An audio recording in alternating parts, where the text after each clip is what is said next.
Are you tired of the same old boring cauliflower side dishes that you've been making? Or maybe you're looking for something with a little more interest that you can add to your holiday table without also adding calories or guilt. I have the perfect solution for you here with my light and cheesy baked cauliflower. This portion is just 1 bite or blue point, and I'm going to show you how to do it coming up next.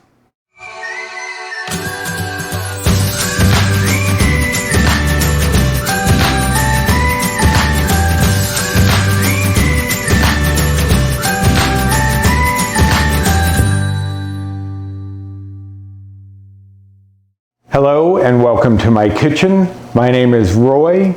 I am a home cook and amateur baker, and I am here on this channel sharing recipes that have helped me to lose over 125 pounds, whether those recipes are mine or someone else's. Today, shocker, is one of mine. It's for a side dish. I haven't done a lot of side dishes, so I figured I would toss one in here. This is for my light and cheesy baked cauliflower. Now, if it's baked, why do I have water boiling? Because we are going to par cook the cauliflower. Par cooking just means cooking it slightly before you do another process. It's like partially cooking, because otherwise it would take too long for the cauliflower to bake in the oven, and the other ingredients could have an adverse effect to that long of a cooking time. So if you par cook them, then they're a little pre-cooked, ready to go in, and everything doesn't have to be in there so long. So quickly, before I get steamed out of the kitchen, let me go over the ingredients. So I have 1 head of cauliflower here, which is about a pound or so. It's a 0-bite food, so you can be generous if you want. This one was a little over a pound, but I've cut the florets into bite-sized pieces. And if you're not sure how to do that, you can check out my whiskey chicken and broccoli recipe. I'll leave a little card up here as well as in the description box. I'm also going to be doing, I've been putting up tutorials, little tutorials on Mondays, showing basic prep for things. And I'm going to be doing one for broccoli, which is the same as cauliflower. You would treat it the same way for the most part. Next Monday, that one should be coming out. So, but until that one is out, you can go and check the whiskey chicken and broccoli. I show you how to prep the chicken, and that one is the chicken. I show you how to prep the broccoli, and that'll be the same thing for the cauliflower. So we have the head of cauliflower. We have a 1/2 cup of unsweetened almond milk, a 1/2 cup of non-fat Greek yogurt. We have a 1/2 cup of fat-free cheddar cheese, which is divided. There's a 1/4 cup here and a 1/4 cup here. And when it says divided, that means you're going to be putting part of it in one part of the recipe and the other in the other part.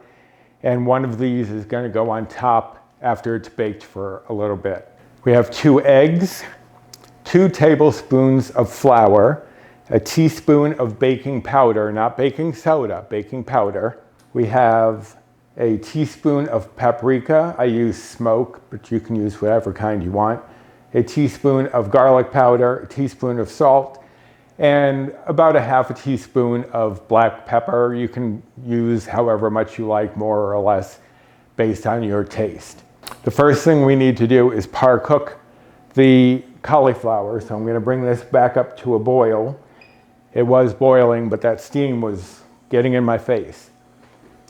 We have over here an 8-inch pan that I've sprayed with cooking spray. Obviously, it doesn't have to be square.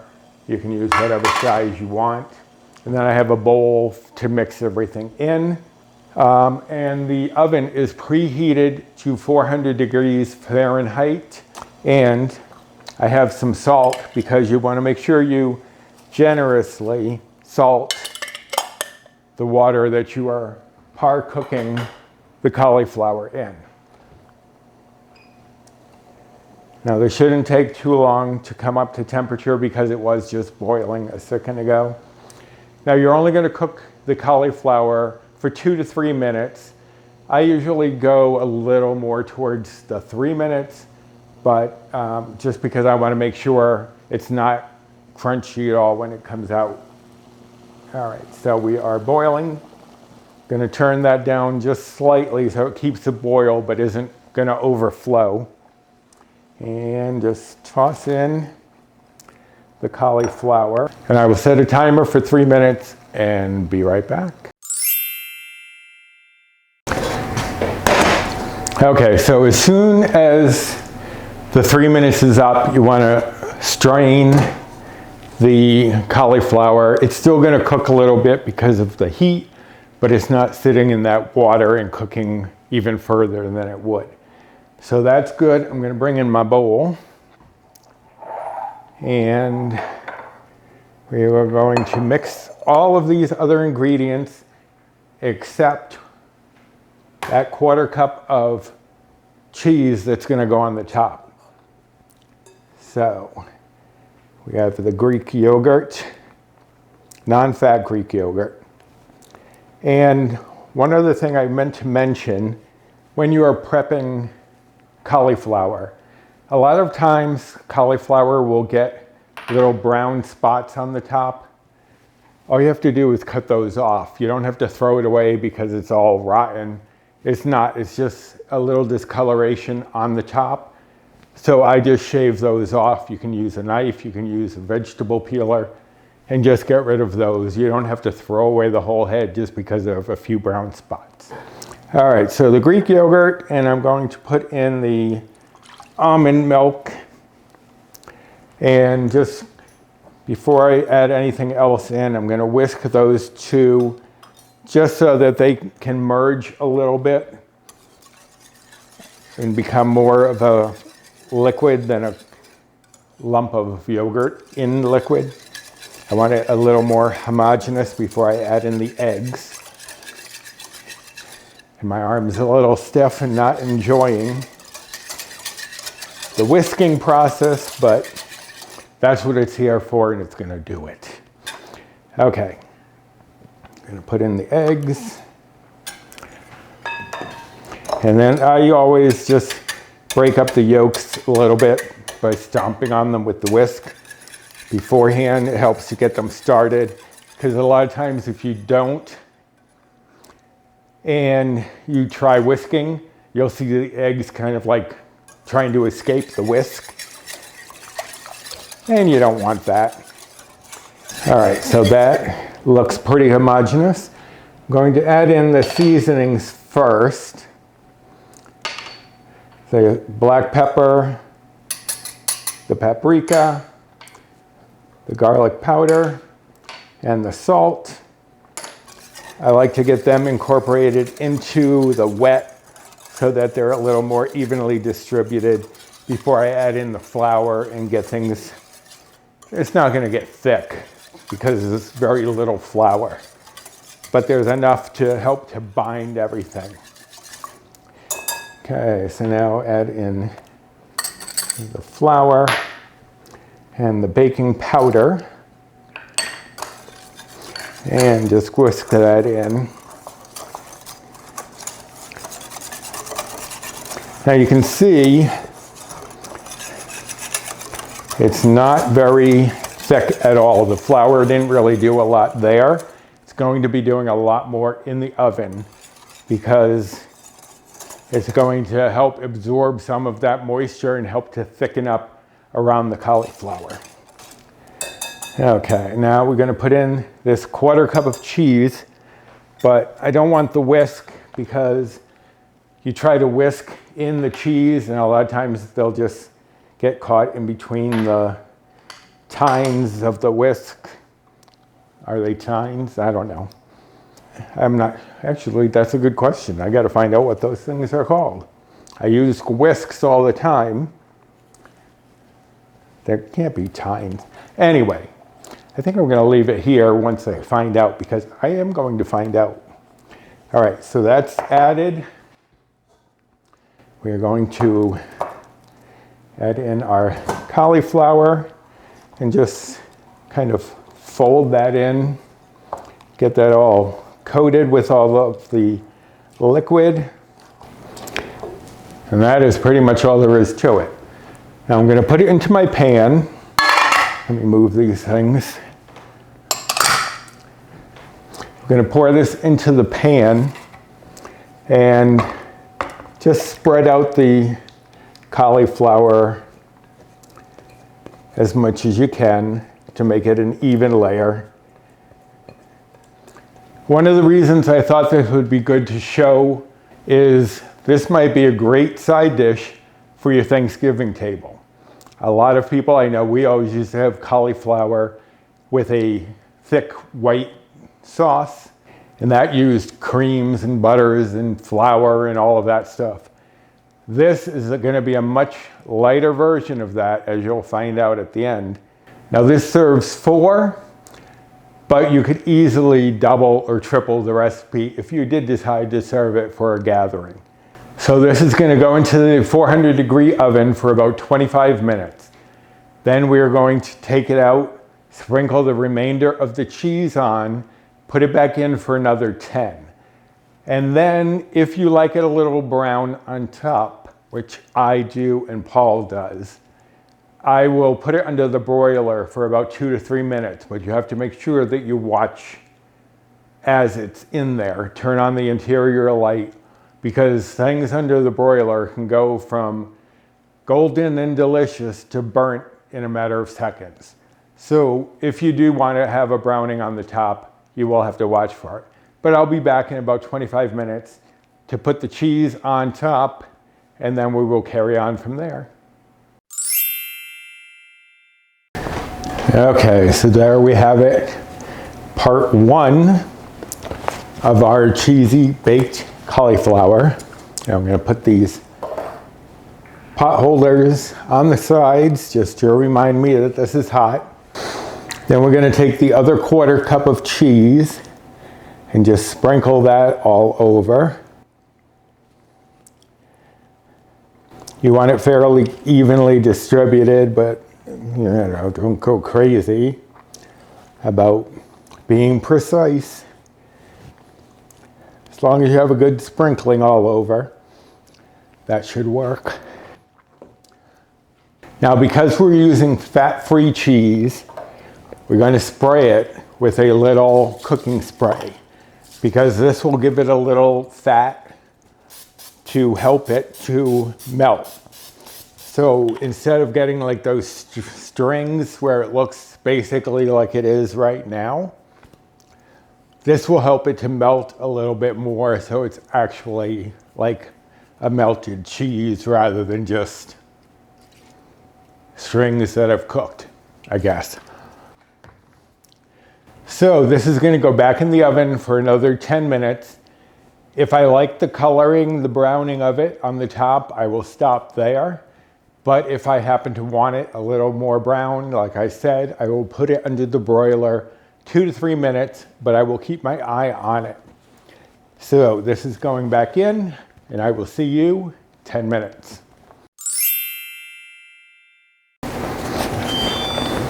Okay, there goes the 10-minute timer. Let's see what it looks like and see if we want to broil it a little bit.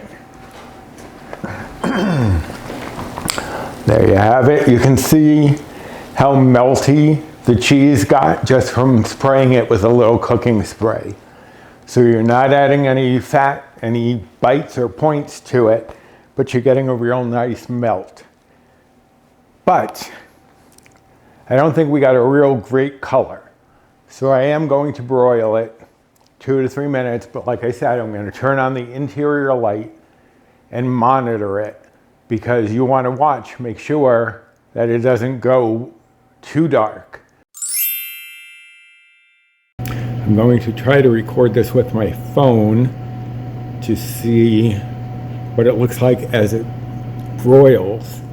My arms are a little shaky, so I don't know if I'll be able to use the footage, but I wanted you to see, if you can, the transformation.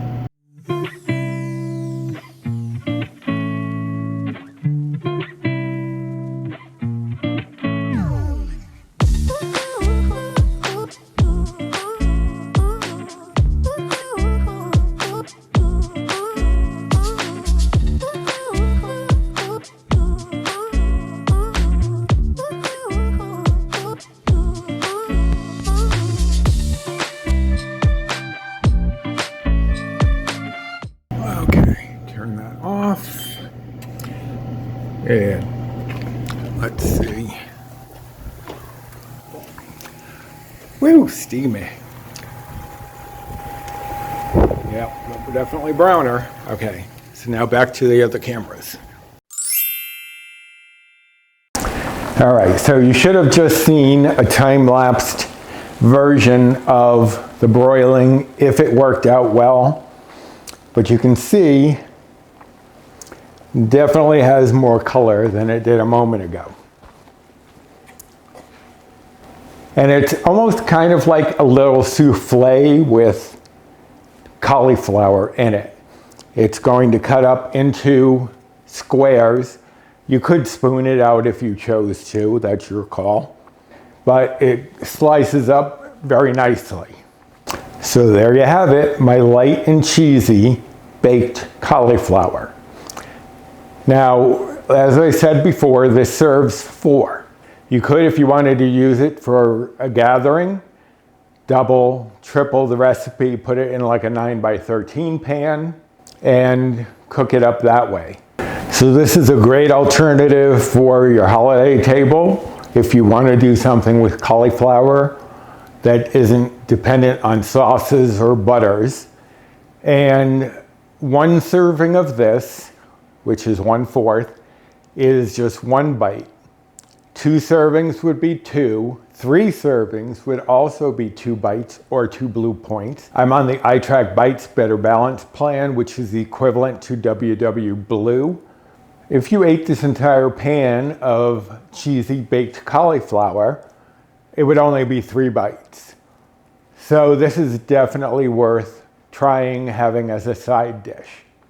Now, if you are following calories, then the calories for 1 serving would be 144. And if you're following macros, the fat would be 4.1 grams, the carbs would be 12.3 grams, and the protein would be 15.8 grams. So I hope you will give this a try. I hope you will consider adding this delicious side dish to your holiday table this Thanksgiving or even Christmas, or really any time of year. And if you like this recipe, please give this video a thumbs up. I would really appreciate that. And subscribe to the channel if you are looking for recipes to help you on a weight loss journey. And hit the notification bell for the next time I upload any sort of video. As I've said in recent videos, I am going to do a lot of fall-centric recipes right now. And moving forward, we'll be getting into more holiday recipes, as well as party recipes. I have some dips and appetizers and things like that. And I hope you would share this recipe. If you know someone who is on a weight loss journey, who might enjoy something like this, or who is looking for an alternative that they can use on their holiday table or just their dinner table, please share this video with them to let them know that this is out there. And follow me over on Instagram. And I promise I'm not trying to conduct an orchestra. My arm is just extremely twitchy for some reason. And it is conducting you to follow me over on Instagram. Here's my handle here. You can also join me over on Facebook. There are 2 groups that I am a part of. One is my own Recipes with Roy. The other one is called Finding Our Way, W-E-I-G-H. And I am the co-admin on that with the founder of that group, Jennifer Lynn, from the Jennifer Lynn channel, as well as our buddy Bree from Balancing Life with Bree. So follow us on social media, come join us. There's a lot of great people in those groups. And so I'm going to go make something that can accompany this hearty, delicious side dish. And I hope that you will soon do the same. So until next time, bye.